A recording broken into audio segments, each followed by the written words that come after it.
Alright guys, so we're back with a little stream on Tutorberg Forest, everyone's favourite map from the new maps. Such an interesting one, eh? So we've got FFNEZ spawning as the blue Romans player, affectionately known as Lagzilla, with his Civ Monkey, versus Grungy, the red Greeks player, his Civ named Fockers. So we've got the boss over here in the red trunks. So boss v Lagzilla, what's going to happen today, folks? The rush oriented map, both of them going for hunts. Grungy a little lucky that his is at the rear side. FFNEZ has his at the front side. Might have another hunt, probably over here.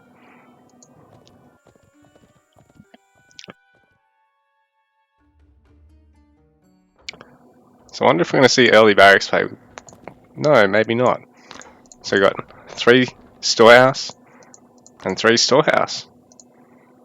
Hunting dog's a little bit slow for FFNEZ. Well, Grungy slammed it in. The Romans player does start with a bit of a wood loss, considering they've got the engineer at the start, so they actually have 50 less wood, I believe. FFNEZ clearing this hunt back here. Maybe he wants to try and sneakily grab it off Grungy fairly early. Because the thing is, on this map, you're pretty limited with your resources at the start. And poor Grungy's not going to be able to get back into this pocket pretty easily, considering where he started chopping. FFNEZ doesn't have to chop through a lot here to make it through, and usually there's like a gold mine and a hunt back here on each side. Not really sure what's over in these pockets, but yeah, these ones, the flanks of your base, really nice to break into, and you can try and cut through here eventually if you want. It's sort of important because you need to eventually establish market line, because in the late game, without your market, oh and look, age ups just about in sync. I think Grungy's is slightly faster, but it's not really of any huge difference. So pretty much identical, passive, greedy openings. No starting barracks, even though it's a map that really tends to lean towards early barracks. So FFNEZ even sending most of his workers just to chop there, just to try not to overgather on the food. Grungy doing the same, sending what were his food gatherers just to chop the close wood there. Very quick age ups, just about simultaneously. FF able to cram in handsaw, and he is going to have to send one more villager back to gather off the hunt, I think.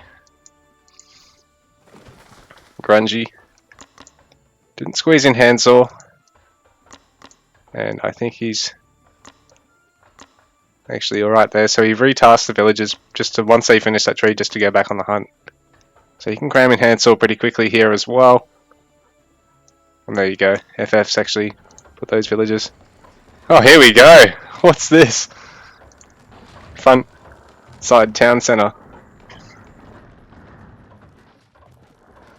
So the Roman player might have a bit of an advantage here, because 5 villagers versus 4 villagers, but 3 engineers. So the engineers are going to build it like, I think it's about 25 or 35% faster than a regular villager. So just that contribution means that, particularly when you've got this many...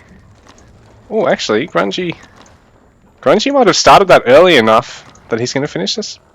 Oh no. I was going to say he was going to finish it earlier.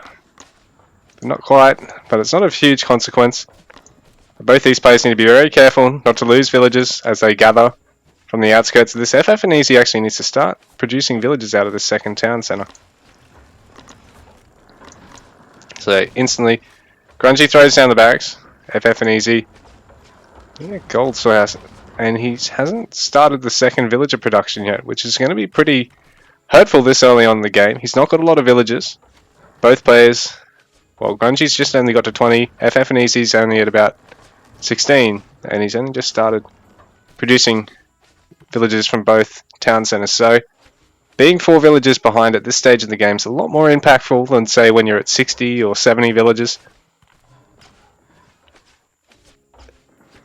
Just considering the proportion, because it's only going to mean a couple of units, but that's really going to matter in smaller engagements. So Grungy cramming in conditioning and a second barracks already.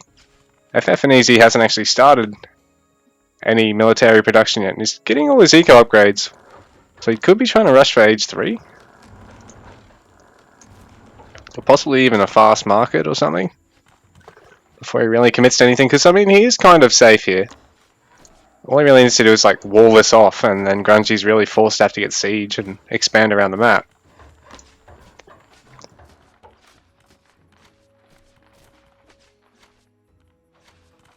So early Malarium, the FFNEZ, these are pretty expensive these days, but they're very useful. I mean, they used to cost 15 wood versus 50 now, but they also used to give like a third of the benefit that they give now. So as soon as this tower goes up, I think FFNEZ is going to start his military production, but he's going to have to be quick, because I mean, he's already committed to the Malarium, and he's going to have to be very careful with how he micros these engineers. He doesn't want to lose them, so he's going to have to swap to villagers as well, and this is going to cost him a little bit of gathering. And he is going to drop a villager, so he needs to get everything out of there now. So Grungy's doing this really well. He's managing to mass up an army a little bit better than FF, and in the meantime he's actually readying himself to punish FFNEZ's defensive opening here, because like while FFNEZ's putting good pressure on this town center, having the guard tower and the town center harassing it, he's missed killing the scout, and he hasn't got any army yet, so really Grungy can probably just push straight in and assault these villages that aren't under any town center fire. But in saying that, he probably needs a couple more units if he waits any longer and lets FFNEZ actually start fielding some stuff or finishing another tower. So, which FF's going to do pretty soon. Conditioning's going to finish up. Age 3 is on the way as well. So Grungy really committing to age 2 compared to FF, but I think it's going to be of good value, considering FF at this stage hasn't got any army. Realistically, once that tower starts to... FF's already started repairing it, I think, but once that starts to go down,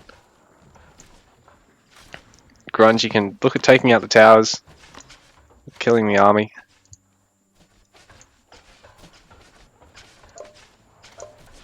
It was a very passive game, this one so far.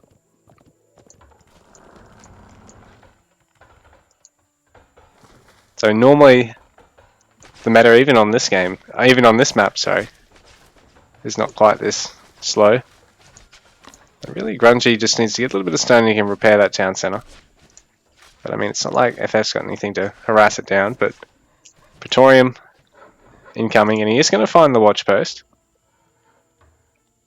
But they only cost a little bit more than this Malarium, which hasn't been of any value yet. And so Grungy's going to commit, knowing that there's nothing here. And he's going to take down the towers, as long as he can kill the Legionary as well, which he probably will do with one of the Toxotes. Yeah, he does. So this is looking very ugly for FF, because there's no actual army to back this up just yet. And there's no Presidium upgrade. There's only the one Castellum for now. The second one coming in. No Decurion in queue just yet. So FF's really having to scramble. He's been punished for this quick age 3, because as soon as it's kicked in, Grungy's just gone, alright, he's not fielded any age 2 army, then I'm free to push. This second town center probably has enough attacking it that it is eventually going to fall. But it is going to take out quite a few units. And FF might have been a bit too ballsy with the fortress. Probably needed to get it back here, maybe. Right now, Akos is going to punish the Toxotes split off, because there's no spears in support for them. So he's going to get a lot of value out of this. He's going to 2-shot the Toxotes. But I don't know if it's going to be enough, really. Because Grungy losing a couple of talks, but he's got most of his army. A double FFNEZ's population, 35 villages to 56, and FF tapping out. Unfortunate there. Surrender now in the chat.